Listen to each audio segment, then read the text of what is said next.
a lot of Black Americans are remembering. And remembering does not involve books. It's not something that you learned in school. Remembering is like an ancestral knowing. It's just a feeling that you know that you know that you know who you are. And I think that's what a lot of people are seeing now, with a lot of Black people remembering that their grandma used to call them Indian, Cherokee, Blackfoot, whatever. I think that the remembering will be one of the ways that Black Americans no longer support white supremacy and the tenets of white supremacy, one of which is the worship of the written word and the fact that we don't need facts and stats and documentation to tell us who we are. When you know who you are, you know who you are. And I don't care what anyone says. I remember. And I think that waking up is not learning from books. I think when you wake up, you remember. You just remember you were asleep. And I think that's what they're trying to stop. And I think that Black Americans are doing that now. And no matter what people say, that is what we're going to continue to do. And I know that, we're going to get laughed at, we're going to get all these things, but I think remembering is the final phase, is the final step. And I see my people doing it now, and it makes me excited. America cannot tell the truth about herself. If the history of this country were written, you would have to say that this country is a nation of thieves. It began by stealing this country from the red man. If I said to you that Christopher Columbus discovered America in 1492, you would say, that's correct. But now here come this honky from Spain. There are already non-white people here, and they're not existing until he comes and discovers them. Ain't that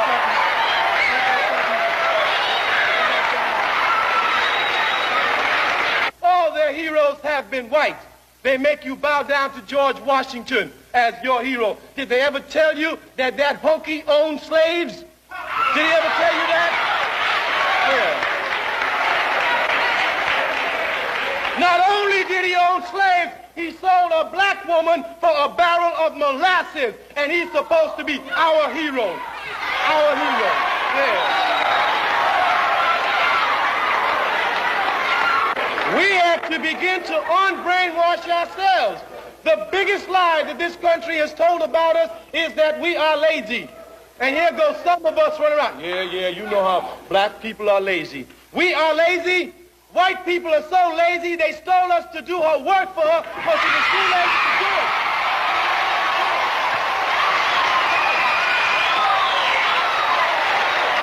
You run up and down this highway, run up and down the Delta, visit Southwest Mississippi. They talking about us being lazy. We are the ones who are out in the hot sun, picking and chopping cotton for $2 a day while they sitting on the porch. That there will come a time when black people wake up and become intellectually independent enough to think for themselves, as other humans are intellectually independent enough to think for themselves. Then the black man will think like a black man, and he will feel for other black people. And this new thinking and feeling will cause black people to stick together. And then at that point, you'll have a situation where when you attack one black man, you are attacking all black men. And this type of black thinking will cause all black people to stick together. And this type of thinking also will bring an end to the brutality inflicted upon black people by white people. And it is the only thing that will bring an end to it. Hi guys, welcome to my channel. I hope you are doing great wherever you're watching us from. Something has changed. A lot of black Americans are starting to question the version of history they were taught, the political system they were trusted, and the narrative pushed for generations instead of constant seeking validation from outside communities. Many are now focusing inward, learning history, protecting their own, and building stronger communities awareness. And for many people, this feels bigger than politics. It feels like awakening. Anyway, guys, let's dive straight into the video. Don't forget to subscribe to my channel, like and share the video to help the channel out. I'll be back with my commentaries. We were right. We were right. For decades, Black people in America have been shouting from the rooftops about how cancerous white supremacy would be to America and to the rest of the world. And now that it has infiltrated and is literally sucking the oxygen out of the planet, people are finally starting to wake up to the reality that we've been talking about for decades. But the one thing about it is now, that now since everybody sees it, this is the point in history where it changes. To my Black Americans, my gorgeous Black men and women in America, I just want to say you guys are so fucking resilient. It's so shameful how dishonest our history books are about what happened in this country, what happened to Black Americans, how we treated people, and how this country came to be. It is so shameful. I finally am reading the 1619 Project. I've had it on my bookshelf for like a couple years and I read a ton. And finally I got into it and it just, whew. The fact that when we wrote our Constitution, when white men wrote our Constitution and had the audacity to say that men are created equal, all men are created equal, while those same people writing those lines owned human beings, enslaved human beings, the hypocrisy is just fucking astounding. The way that these people are framed as heroes, despite the grotesque abuses that they committed, it is like insane and disgusting. And the fact that Black Americans, even though they were treated like, there's no word. It's not, they weren't treated like animals. They were just absolutely fucking tortured for so long. And the fact that they believed in the ideals that were written in that Constitution, despite how they were treated for so long, and that they fought for this country to live up to those ideals, this country would not be anything. This country wouldn't be fuck shit without Black Americans fighting nonstop for centuries, for generations, for equality. And we're not there. We're not even close. We're not there. Black Americans actually believe in democracy. They actually believe in equality. They actually believe in freedom. I just have to say it's remarkable. And Black Americans are so strong. It's incredible. It is incredible how strong you guys are. I'm sorry I'm crying. It's just thinking about it all is just insane to me, what generations of Black Americans have been through and what they continue to go through, and the gaslighting is just crazy. At the beginning of the 1619 Project, the author wrote that if we would only be honest about the history of this country, then we might have the opportunity to live up to the ideals that we claim are the foundation of our society. And we'll never live up to those ideals until we are honest about our history. And I just agree with that so much. I don't understand what everybody's so afraid of. Why are people so afraid to tell the truth about our history, about white supremacy, about whiteness? If this country ever wants to live up to the ideals that it claims it stands by, then we've got to tell the truth. I love my Black Americans, and I totally understand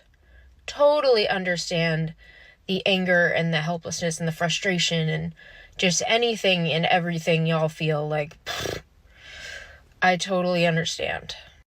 I don't understand from personal experience, obviously, but I understand just thinking about it, conceptualizing it, considering what you guys have been through for so long and how that would make me feel. Anyways, if anybody has any more book recommendations written by Black Americans talking about the real honest history of America, talking about racism, talking about feminism, just honestly fantasy books, fiction novels, anything written by Black Americans, I want to consume as much as possible. Of course, I'm going to go look stuff up on my own, and I have lots of books on my bookshelf already, but just if anything's ever, really landed with anybody watching this that they would consider like mandatory reading, please let me know, because I will jump on it immediately. Sending love. This is Babylon, ancient Egypt, Rome, Sodom and Gomorrah, and Nineveh multiplied by 1,000, all existing in one geographical location. It's a 2,000 by 3,000 square mile hell. That's what America is. America is Satan's headquarters.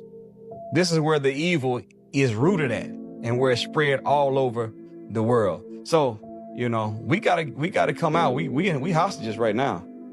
We got to come on out of this thing. As the scripture says, come out of her, my people, that you be not partakers of her sins and her plagues. So as long as we stay among them and we participate and do the evil that they are tempting us to do, we're going to get the judgment that they're going to receive. That's why the minister is who he is. He's God's man raised to try to warn us and say, look, come on out of her, my people. We so messed up, though, that as Pharaoh yesterday with Moses went to Pharaoh and said, Pharaoh, let my people go. We're so messed up that the minister has to come to black people and say, look, my people, let Pharaoh go. He don't even have us no more. We got him. We got a bad Stockholm syndrome or battered woman syndrome. We got plantation psychosis. Stockholm syndrome. Yeah, that's what they called it. Yes, sir. In the 1970s, they decided to make the black man economically irrelevant to the black woman. So in the 70s, that's when they went into the high schools of Cleveland, the high schools of Cincinnati, the high schools of Columbus, and they took out all the industrial building trades. That's why in Black America today, there might only be 1 or 2 high schools where you can still learn how to be a plumber, a carpenter, a roofer, a welder, an electrician. 75 years ago, everybody graduated from high school with a skill. Our grandparents lived without a college degree better than we do now, because they had the skills that can pay the bills. In order to bankrupt the Black Power movement, they removed the skills training out the high school. They also removed the industries, the factories out the black communities and turned them into prisons. So the black man became economically irrelevant to the black woman. Then they infused the welfare programs in. The welfare programs was not to help black women and children. It was to help the black woman forget about the black man. 1980s, they dropped the crack off. So now black men suffering from not being able to provide, you could smoke the crack or you could sell the crack. They don't care. Either way, you're going to jail. That gave birth to Bill Clinton's 1994 crime bill, Democrat, who locked up more black people than any Republican president you can name. Then that lead us to the year 2000, George W. Bush, he drops off the FBI bomb, faith-based initiative. He started allowing black churches to qualify for federal money. And since the black churches started qualifying for federal money, a lot of black churches have retreated from the front line of civil rights struggle.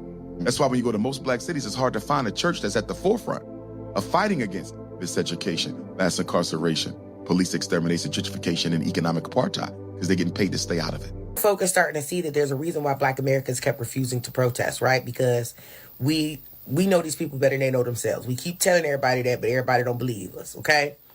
We know these people better than they know themselves. We keep telling everybody that the playbook is in Black American history. That's the reason why they refuse to teach it to y'all, okay? Because if they were to teach y'all Black American history, they would literally teach y'all the ins and outs of white supremacy. Tactics, manipulation, psychological shit, and all the stuff that leads up to the major things that they do. So, let's hone in on a particular part of Black American history, right? We're going to hone in on the fact that of what ended the Reconstruction era and the various different massacres and even the lynchings, right? The dark stuff that happened. Consistently, what was a precursor to them YT clear folk, the clear showing their goddamn ass was black people doing well. That's the precursor. Black people doing well and black people minding their business, right? That's one aspect of it. The second aspect of it is YT people not doing well. Okay? The Reconstruction era literally almost shifted the American economy to black Americans being in the driver's seat of black economics, right? Of equity, right? It was a huge wealth transfer that was getting ready to take place because after after emancipation, right? Black people knew how to do all the jobs. Okay? YT folk did not have the skills to compete or do any of the jobs. So, and then black people were buying up land, like plots of land, buying up a lot of plantation owners were selling land to stay afloat and stuff like that, and black people was buying it. Okay? And so this is what gave rise to those really big black towns that we talk about, very wealthy black towns that we talk about, Black Wall Street, et cetera, et cetera. That's what popped all of that off. So massacres really were about, one, kicking black people back into a place of like poverty, and two, stealing our shit. Okay? Stealing our shit. Taking our houses, taking our land, taking our businesses. They would literally terrorize the black people into leaving and then move their asses into business and then run the business or change the business into whatever they wanted to change it into because they were not doing well. Okay? If you track it, the Great Depression, track the Great Depression era, in that time period, whole bunch of terrorizing of black towns took place. Why? Because YT people were poor. It didn't really bother black people to be poor because black people already knew how to get by with really next to nothing. Okay? We gonna make something shake regardless, right? And we also still had wealthy, sustainable towns because our money wasn't actually in the stock market. We don't ever actually put our money in the stock market like that. So the crash really didn't affect us to the way that it degree that it affected everybody else. Outside of the super, super rural areas, black people really struggled in the super, super rural, remote areas. So let's fast forward into today and why black people knew that these people were going to be trying to come into the white man fight back, because they are literally coded to believe that every problem they have, black people are the cause of it. Okay? Every problem they have, anything that go wrong in their life, it's a black person's fault. Okay? Black people are literally their get out of accountability card. Black people are their get out of failure card. Black people are their get out of success card. Lack of success card. Okay?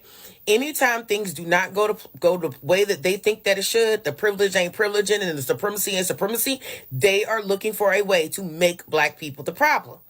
Okay?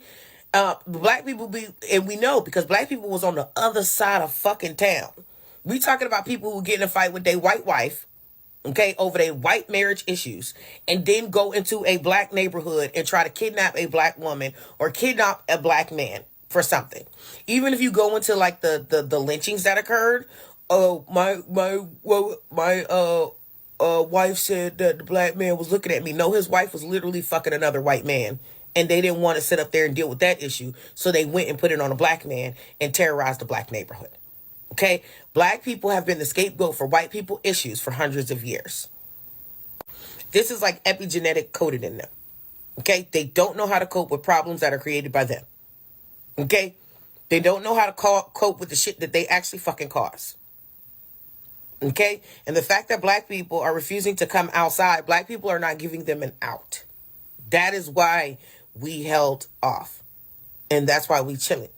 Because we ain't giving them no easy outs. And it is frustrating the fuck out of them. Okay? It is frustrating the fuck out of them. Okay? So they're going to go around and they're going to terrorize like the leftists. Okay? They're going to terrorize the libs. But they can't get at who they really want to get at, which is black American people, because black American people ain't playing ball the way that they want us to, because we studied history. Everybody else didn't. We know our history. We know how these people give it up. Okay? So, y'all continue staying on the chessboard. Black people, we up, though. We up. And we just watching the things happen. Because when it's time for us to come out, when it's time for us to come outside, baby, they gonna wish we had gone in the house. I be having to remind my little brother that he's black. Not that he forget he black, because he definitely like a black boy. But I remember what it felt like before I fully grasped what it meant to be black in America. Because I remember when I was in middle school, I went to the mall like I always do. Mind you, this mall always getting hit up with robberies and shit. And as soon as I walk in the mall, these police officers question me and ask me, where am I going? I tell them I don't know. Mind you, I'm like 11 or 12. Because I don't know. I just got into the mall. They thought I was getting smart, and I wasn't. And they said, what store are you going to? I don't know. I just got here. Mind you, I see some white teens walk clean past us, and I'm looking at them, and I was like, well, what about them? They said, worry about yourself. So I'm double confused. And I got my younger siblings with me. They think I'm getting smart. They asked me, do I want to go in cuffs? He already put out the cuffs, holding them up, trying to throw me, do I want to go in cuffs for getting smart, having an attitude?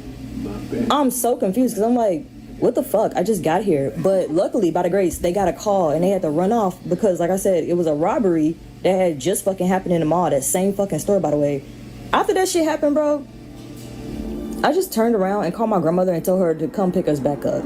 That was the first time I ever had like a racial profiling happen like that. Because I'm like, what the fuck was that even about? And then I shit y'all not, that same month, Trayvon Martin was killed.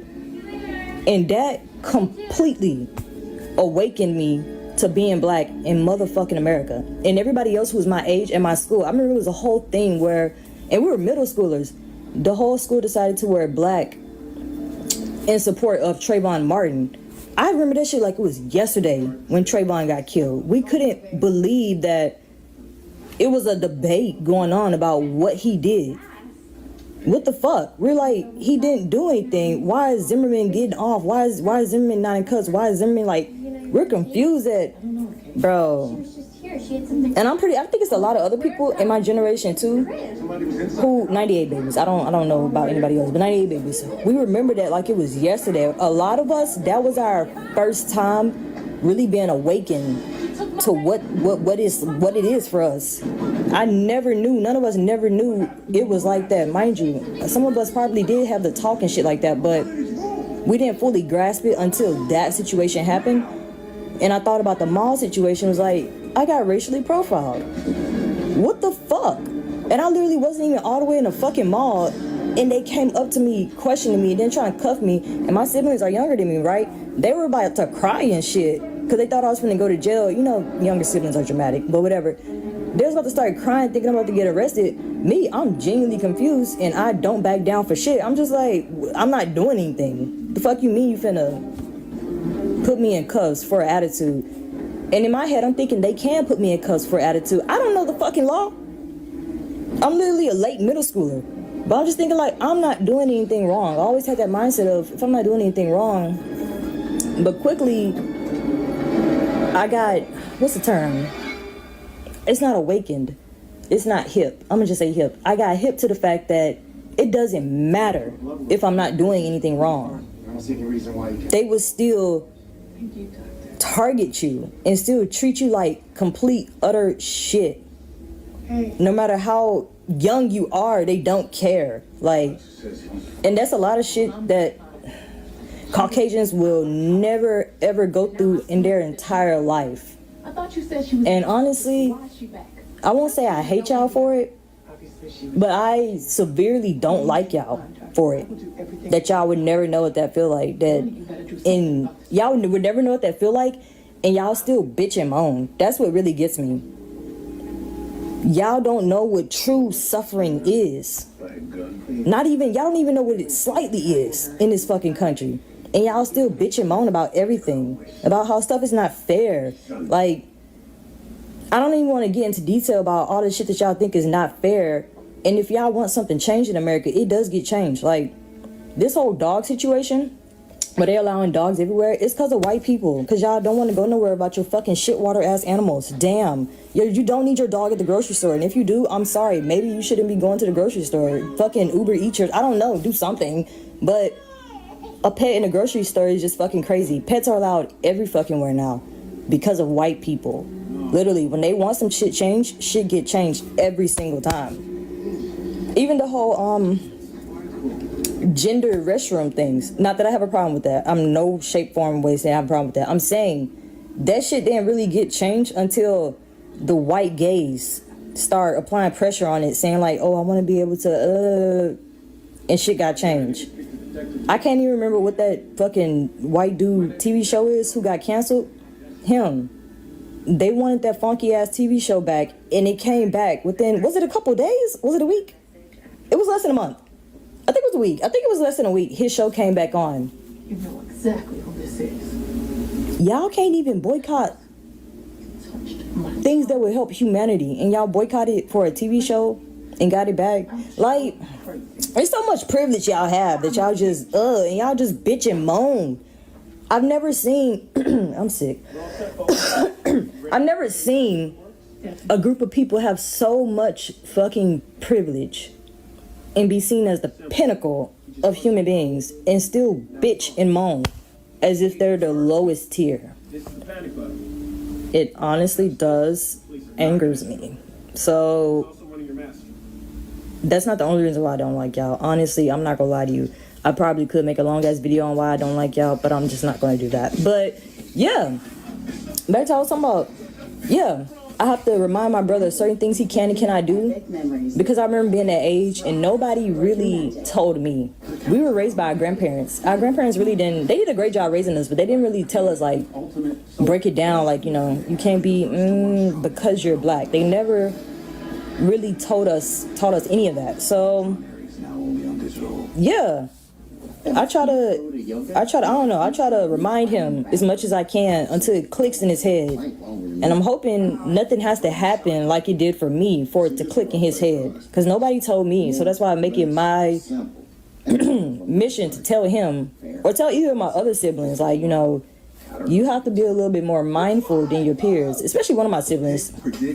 She has so many white friends, oh my God. I'm like, just remain mindful, you know. I know you hang around them a lot, but I need you to be mindful of what you're doing. You cannot do the same things they're doing. You can't do nearly as the same crazy ass things they're doing. They will get off, you will not. Do not find yourself in a fucked up predicament with these damn people, and they will throw you under the bus. So, and she's only like that because she's with her dad right now, and he got her in a white area, so she just around hella white people. That's why, but whatever. Yeah.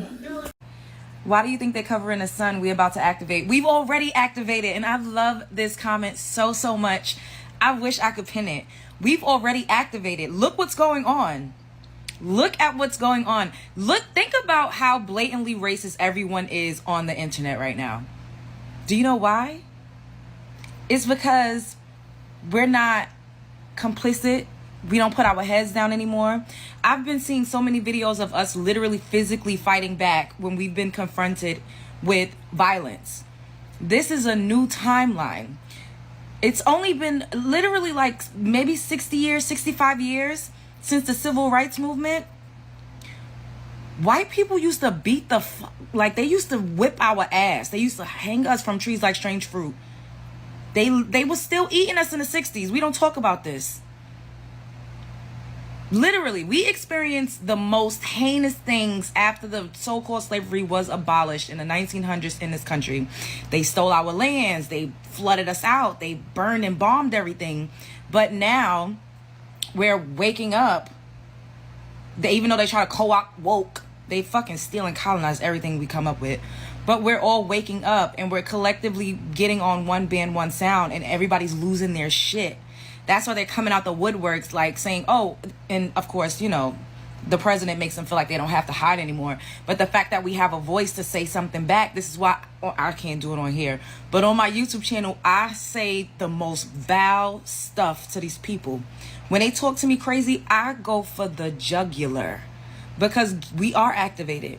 And this is, I feel like right now we're kind of like in phase 1 of finding a voice, identifying ourselves as who we are. We're not centering any other ethnicities.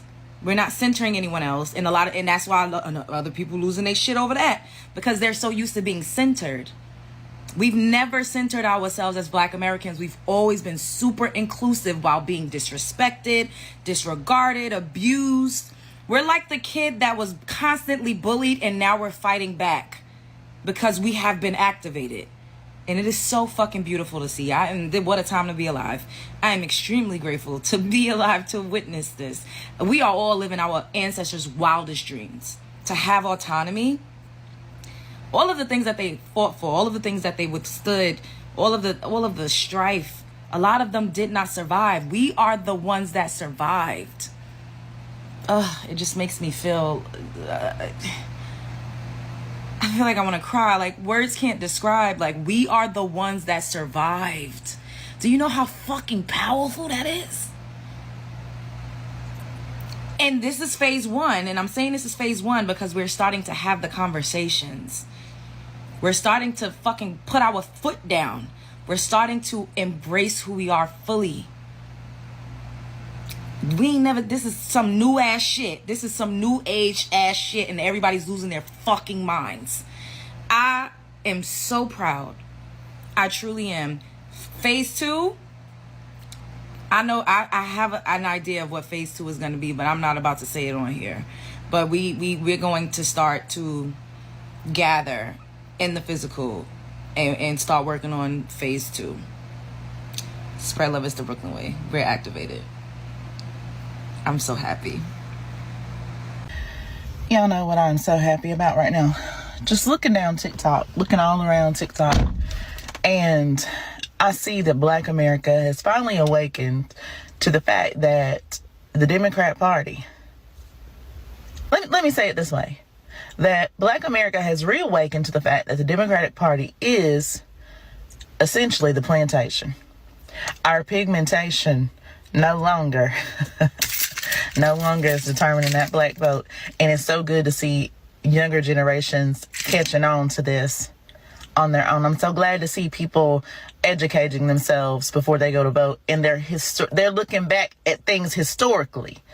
Man, this is so amazing to me. And just so we're clear here, y'all see that sign in that yard? I ain't never had no Kamala sign. She don't represent me. I'm not with her. It's a random thought while I'm deep conditioning my hair, but I really can't stand when people say not to be the too woke friend, because, like, don't let white people redefine reality. Woke means to be aware of other people's suffering. That's what it means. Don't let white people change reality. Same thing with black fatigue. Like, I didn't know, you know what's so horrible? I didn't know that black fatigue meant black people's exhaustion dealing with systemic racism and white supremacy on a day-to-day basis. That's what black fatigue meant. That's a term that was coined by a black woman in the 90s. And there's a book about it that I'm reading right now. It's really good. But the first time I heard it was not in the correct definition of it. The first time I heard it was when a bunch of white people online were trying to redefine reality once frickin' again and say black fatigue anytime a black person was very validly talking about their racial trauma and experiences with white supremacy in the world. So to hear them tell it, black fatigue is just being sick of black people wanting to be treated like humans and talking about it. Or just black people existing, period. But black fatigue actually means, in reality, it is black people's exhaustion living in a white supremacist society. So if we could just stop saying not to be too woke, because again, being woke is not, why would you not want to be aware? Why would you want to be too aware of other people's suffering? That's weird. And then also, can we please stop, like, oh my God, can we please stop validating people thinking that black fatigue means being sick of black people? It does not mean that. I do not want to keep seeing people allowing white people to redefine reality. Black fatigue is black people being tired of white supremacy. Being woke is caring and having empathy for others.